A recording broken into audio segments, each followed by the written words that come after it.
আমার জীবনের যে ক্যারিয়ার লাইফের যে অর্জন বা যা আমি তো যাই যে বলবো না যে ভাই আমাকে নাও আমাকে নাও আমাকে নাও আমাকে নাও, এটা বলা শোভন না। এটা মেকারদের দায় দায়িত্ব। বড় পর্দায় একটা বিরতির পরে ফিরলেন, একটু জানতে চাই যে তামিম নূরের উৎসব দিয়েই কেন, কোন ব্যাপারটা আপনাকে আকৃষ্ট করেছিল? আমাকে আসলে অন্য মেকাররা ডাকেনি।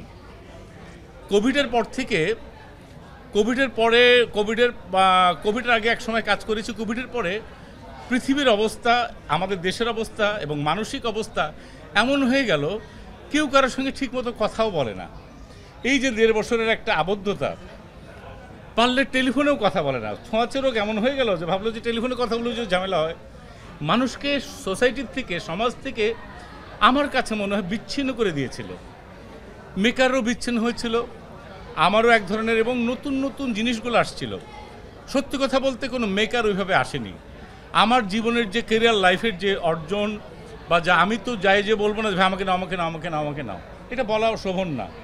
এটা মেকারদের দায় দায়িত্ব। তারা মনে করেনি, তারা নেয়নি। অনেক সময় অনেক কথা হয়েছে, হয়নি। তো আমার কাছে অলমাইটি গড, আল্লাহ পাক, আল্লাহ সুবহানাহু ওয়া তাআলা আমাকে সুযোগ দিয়েছে। আমি সুযোগটা চেষ্টা করেছি এবং আল্লাহ পাক এটা কবুল করেছেন। আপনারা সবাই দেখেছেন, সেটা প্রমাণ হয়েছে যে ইনশাল্লাহ ফেল করি না। কতখানি ভালো পাস করি সেটা জানি না, কিন্তু ফেল করিনি সেটা বলতে পারি।